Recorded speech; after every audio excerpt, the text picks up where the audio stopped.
So, welcome to When Women Preach. This podcast exists to empower AAPI and Latina women faith leaders. My name is Diana Shing, and I'm here with co founder and executive director of Isaac, Hertig. And our guest for today is Dr. Debbie Jin. Debbie Jin is ATS Director of Research and Faculty Development. Debbie's areas of personal research include pedagogy, higher education administration, multicultural education engagement, and diversity inclusivity. Debbie has been a frequent invited speaker on topics related to race, excellence, and inclusion. Debbie, we would love to go back in history since you were part of Asian American Women in Leadership, AWOL, with Young. What drew you initially to be part of AWOL? Well, thanks for having me, by the way, Diana and Young. Good to be with you again. Originally, I was approached by one of the co-founders, and interestingly, she was actually looking for another Asian American female colleague. She wasn't looking for me. But, it's one of those things where you don't know how much you need something until you start participating. And as that woman and I talked, I realized right away that this was the space of visibility that I had been looking for. I'd been craving that in my previous location. I had been there quite some time, and I remember even having a conversation there in that space about healing wounded histories or something like that. I think that was the name of the title of the book. And I remember kind of in that space going, I don't have a voice here. And then it was after that this came into my frame, and I realized, oh, this is the space of visibility that I wanted. Debbie, that was more than a decade ago, almost 2 decades ago. Wow. Because Isaac just marked 18th year on April 19th, was in 2006, and AWOL was almost parallel since Isaac's inception. So I just want to highlight how those cool women today are living out their dream. We all were gathering and imagining the future, what would hold for all of us. And then I can name every single person. Chloe Sun is a faculty at Fuller. She wanted. And you are doing your specialty at ATS. And who else? Beverly Chen is a director of well-being at Boston University, just to name a few. So I'm just delighted how past is also playing out today. And Beverly and I are talking about organizing Pastoral Lab in Boston. Yeah. Nice. That's great. Yeah, you didn't ask me this specifically, Diana, but that was initially what got me into AWOL. But the way we would meet is we would meet. Oh, what is it? Every month, was it, or every 2 weeks? Every month. And my eyes were just opened to all the isms, is how Young would say it, and things that I had felt and that I had navigated and I had tried to kind of figure out on my own were finally given a name. And when something is given a name, or when you find the name of that thing, it solidifies, oh, it's something that it is a thing, right? I've experienced it. It's kind of a way to affirm that no, the challenges that I have faced aren't just in my head, because there's research on it. There's you can talk about it in a very rational way and a reasonable way, and you know that others have actually gone through the same kinds of challenges. So being able to do that in that space was so helpful to me. And I realized that I was a closet activist, I guess, because I finally had something there, right? That it's not just me that's suffering or that has these challenges, but there's a whole community out there. And so I became, an activist in my own way, right? We have to kind of figure out ways that we can do it that feels right to our own selves. So I wasn't, frontline kind of person. I wasn't, in your down your what do you call it?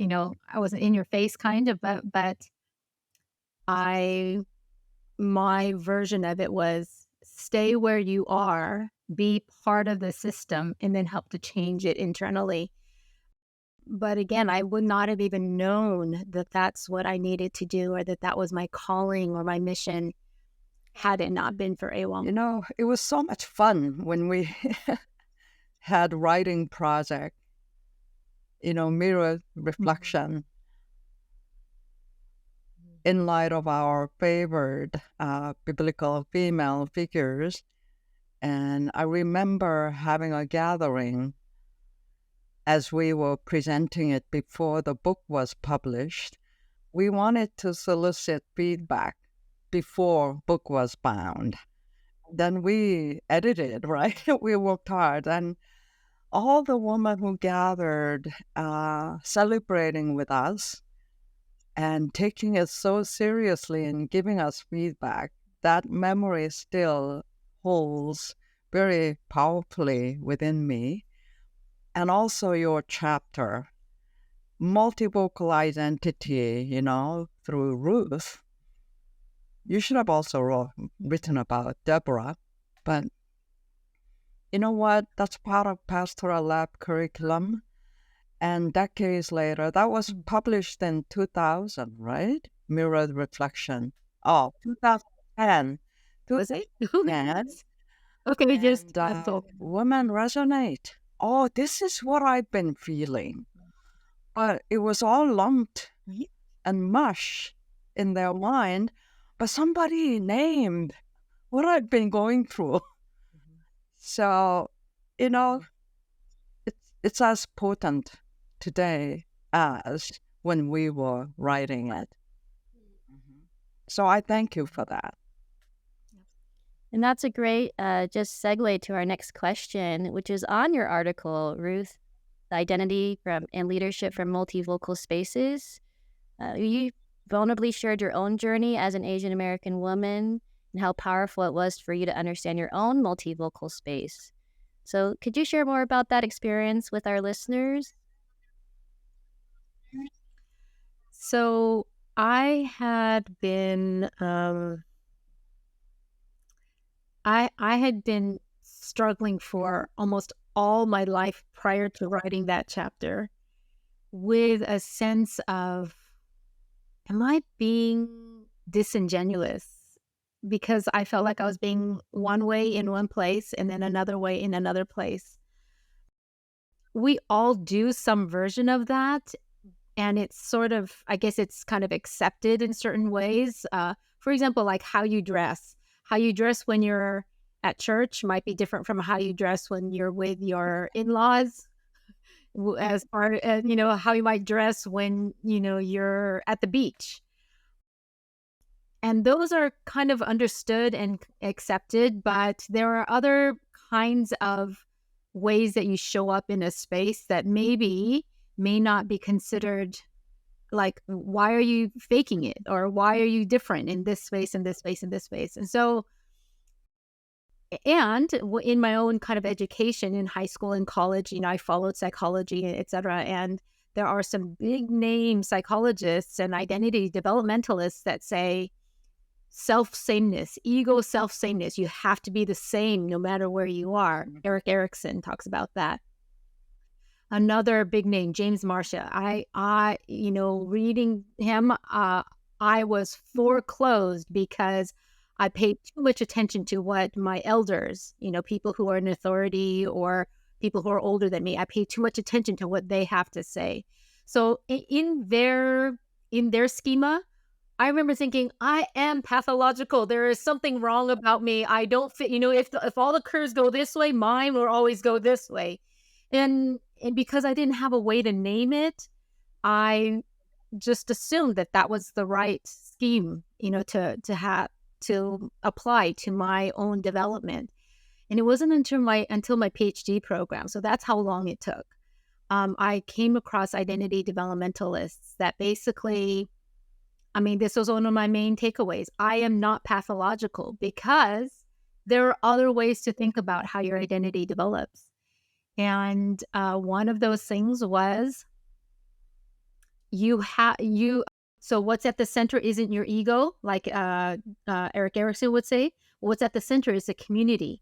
So there is this value of being different because you are deferring to whoever you are talking to, or to whoever the community is, in the context that you find yourself. And that is a very Asian way of being, actually. And so when I wrote this article or this chapter in Mirrored Reflections, I saw it as I began to shape it in my own mind as, wow, being able to change who I am based upon who the person is, right? And going that far with the way that I defer to them, to the point of, okay, I gotta use different language, or I gotta show up in a different way. I've got to be more aggressive or more direct, or I have to be less that way, depending on the context, depending on who I'm with. I began to see all of that as an asset. The fact that I was able to move in and out of all of those different voices. And then I claimed it. Finally, in this chapter, I claimed, I am all those voices. I am all the ways that I show up. And the fact that I can go in and out of them, that is actually a great asset. And that has proven to be true both in 2010, even up to now. I was able to, I was so grateful. She invited me to write an update to all of that in the last Christianity Next journal, the issue. And it gave me a moment to just pause and say, does this still hold true? And it absolutely does. And I see myself kind of moving in and out of all those different voices and those identities. And what's interesting is that when I first started writing, I thought, oh no, is this, split personality, or, kind of, and it isn't, and this is what, coming back to what you were mentioning when we had those those retreats, right? To solicit feedback. And I was able to put a lot of what the language that those women were giving me back into my chapter, and I referenced them in my notes, that they gave me language to talk about. It's like some talked about like a cast of actors, and I am the director. I get to decide who gets to talk about what. I know that other women of color have talked about this whole concept and have used different languages. Shifting selves. I think some talk about that. And some talk about it in a more negative way, meaning I wish I didn't have to do this because I wish I could show up just myself the same way no matter where I am. But I've let that go too, because I really firmly believe that in a more global world, we have to be able to do this. And in a world where the United States may or may not keep its primary position in the world economy, or the world kind of social aspect, we can't be so naive to not be able to kind of come in and out of different contexts and be able to communicate. I would call that as agility that we talk a lot about. Yeah. And if you only know one language, or one culture, you don't even know that culture, that many cultural anthropologists would stress. So I still remember, with smile on my face, Debbie was so scholastic that she was having a hard time writing stories. And I had to keep on pounding her that, Debbie, it's okay to write a story. She was so academically inclined, propositional knowledge generation. So it was a lot of work for her to shift that part of her mindset. Absolutely. And who knew? Who knew that even the approach that you have to writing something like this, that would be a challenge? And I realized very quickly that I had inherited a lot of things that I still had not brought to the surface explicitly.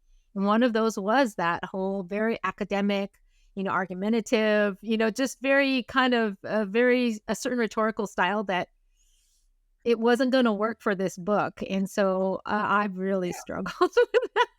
I mean, I did a lot of exegesis on Ruth. I mean, which was fantastic, right? Because it gave you the biblical kind of basis and foundation, which is fantastic to think about how Ruth does shift, based upon which context she's in. And remind me, because I do want to highlight that last one where she becomes the mentor to Boaz. But this whole concept of trying to get out of and divest yourself of something that you have inherited like that. Yeah, So and there's even narrative theology and narrative therapy, and somehow, feeling secure enough to claim our stories that depicts the context from which the contents are generated. And we're talking about community at the center rather than writing alone in isolation. We had a writer's retreat. We all gathered and we ate well and we had an overnight retreat. And I remember Chloe's son as a Hebrew Bible scholar, when we had question about Hebrew, then she went around and helped us.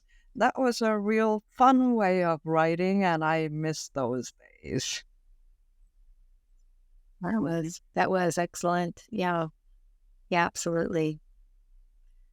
If you will give me a quick little moment, this part about Ruth's voice of becoming the mentor. So you know the story, right? So she goes to the threshing floor, and when she has that opportunity, she decides, okay, you need to know this, Boaz. This is the way it's going to be. Do it.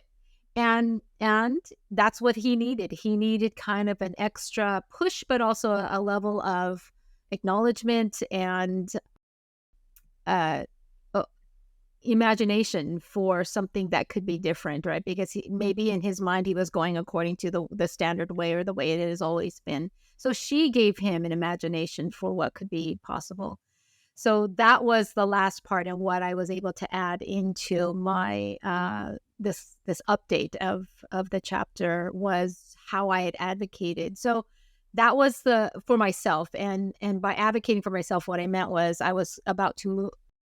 I wanted a position that would be the academic deanship at my previous institution, and nobody had even thought of me, basically.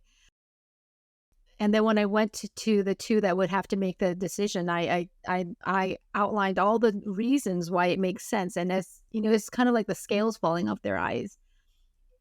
Kind of this, why are you coming to me look? And I'm glad we're able to do this by video because I can show you exactly what they look like, because I couldn't write it. It's hard to write it. But they were just kind of like, what are you talking about like that? That was the look. And then as soon as I started saying these things, I was like, oh my gosh, I mean, you can't believe we just completely missed it. So, but that voice, even that's been a newer voice since 2010 when I first wrote the article. That's been a new voice that I've been able to develop, is this self-advocacy. And it's funny because we self-advocate in many circles. Like we self-advocate in the medical industry, right? When we go to the doctor, we tell them, yeah, that's hurts, but that's not another symptom that I'm having. This other symptom is what I'm having, right? So you self-advocate. But this circle, the theological circle or the church circle, the value is on humility. And sometimes because of that, we don't want to self-advocate, or we feel like that's being not Christian-like or not Christ-like. But I firmly believe that when you're doing it, especially if you're doing it to lift up eventually the community and the people and the women that will come after you, go for it. Do you Absolutely go resonate, Diana, with what Debbie just said?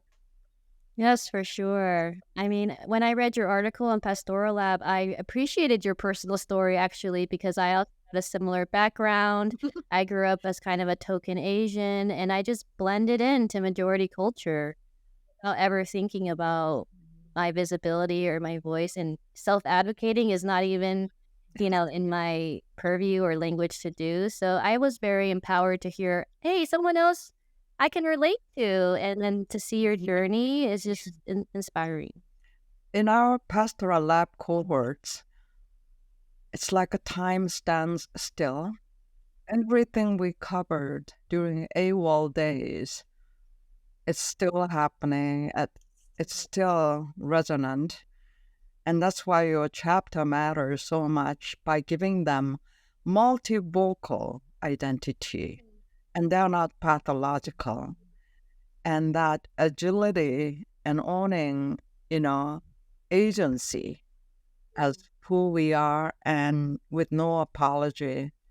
Having said that, Debbie, what I appreciate about you is that there are many people who do very well self advocacy or self propagandizing. What I appreciate about you is that you self advocate for something larger than just yourself. And I think that's the key. In this day and age, I find even among many Asian American women, they have good intention. But I think somehow you can be self-absorbed and full of entitlement. So the oppressed oppress, and let's out men, let's out white. I find that to be rather troubling because we need better human being first. Mm. And then going out of your way to make our world better, not just all about me. Somehow this social media culture seemed to really bring out a lot of people who constantly self-propagandize.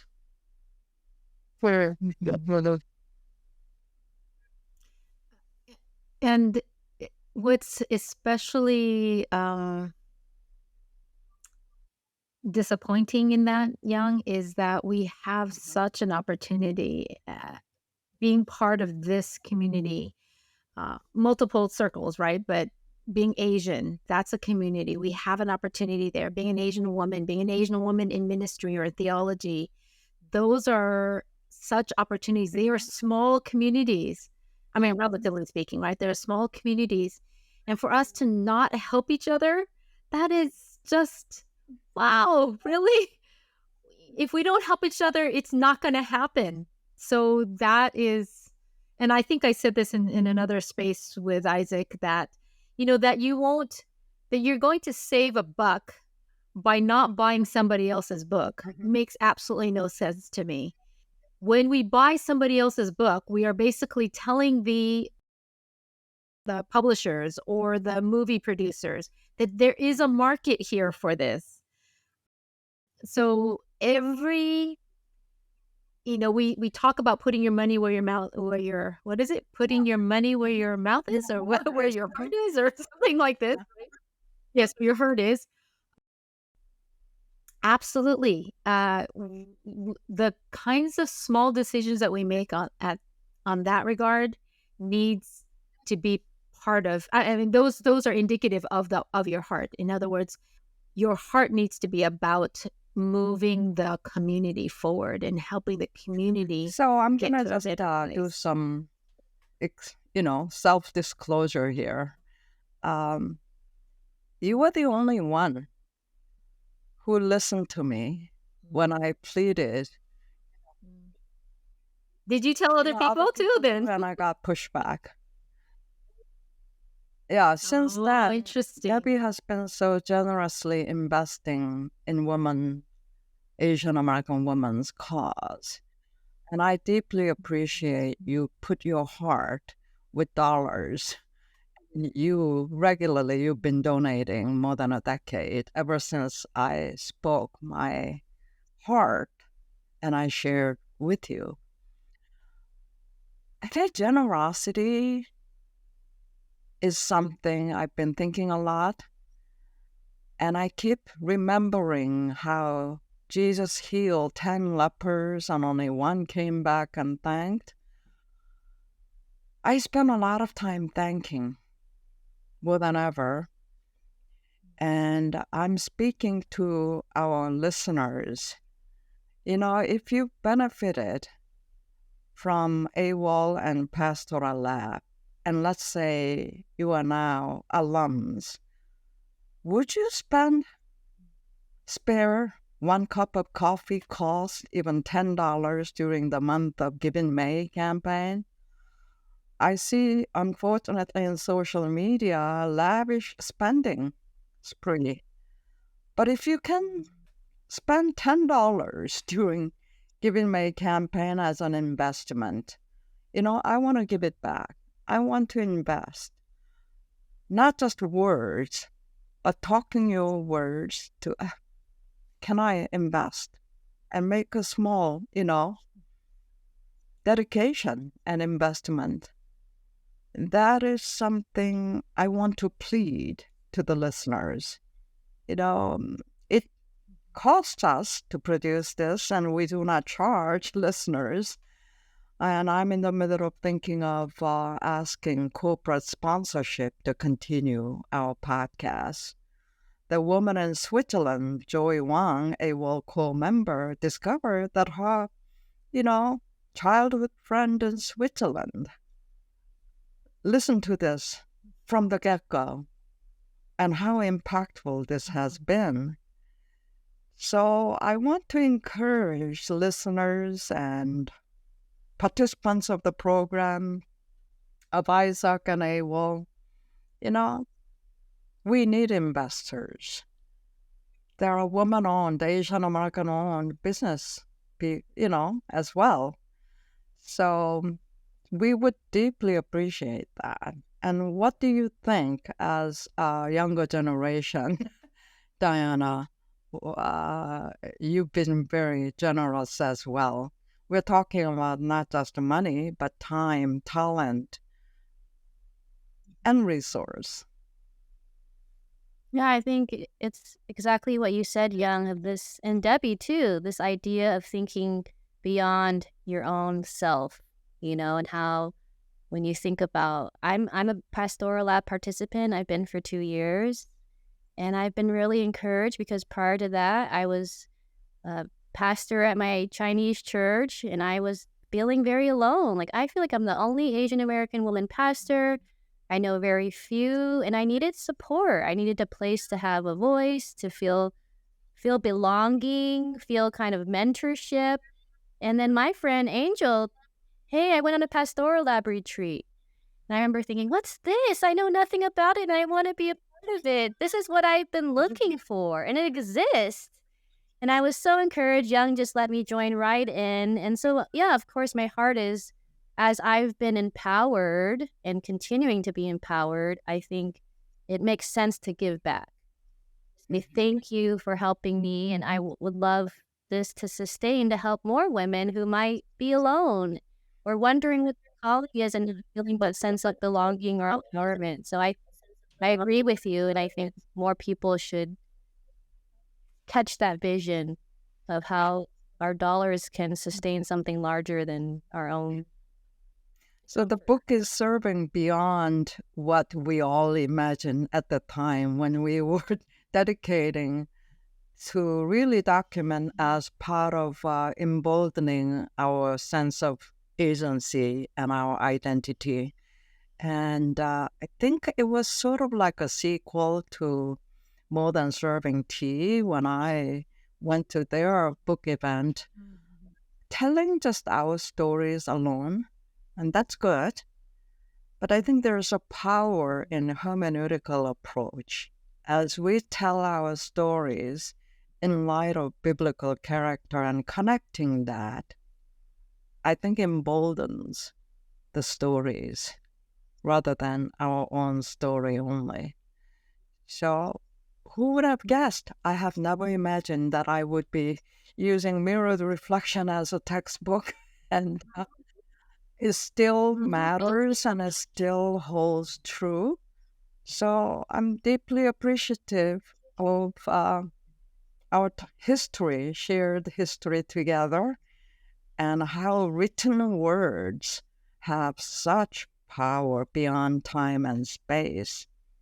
So, I just wanted to look back how we gathered and we met and we also vented, but putting those into words and publishing it can spread beyond what we all did. Any final thoughts, Debbie?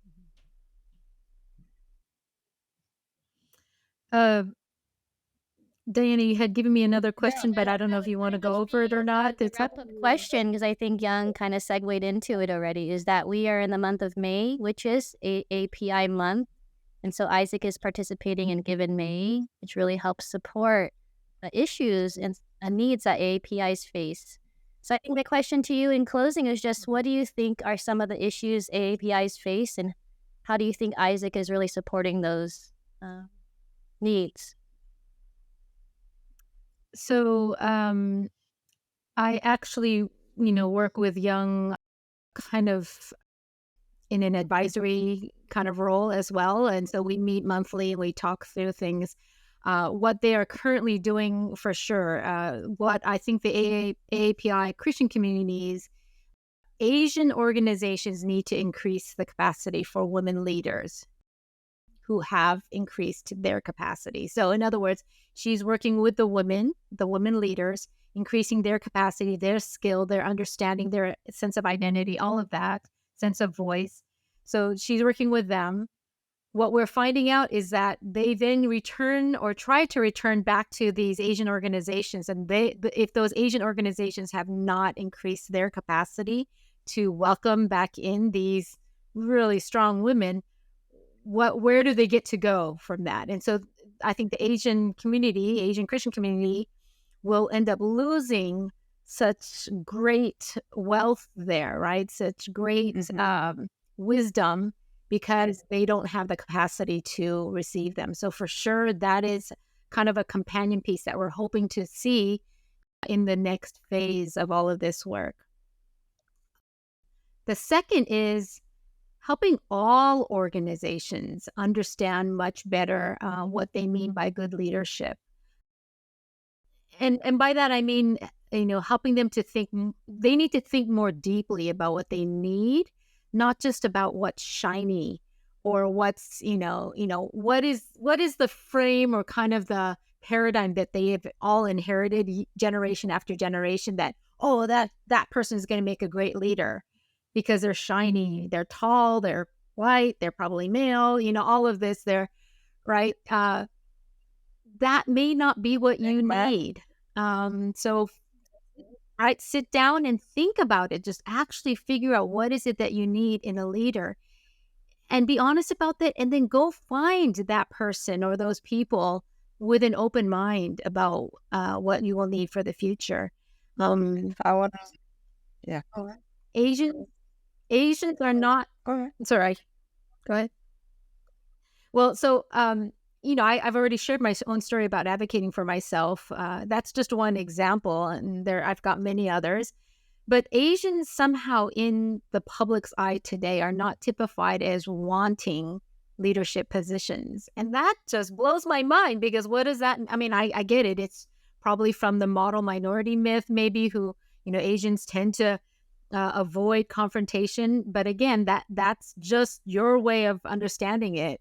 I avoid confrontation in certain places because I've decided to do that, because I want to honor you, right? I want to honor whoever I'm with. It's an act of hospitality.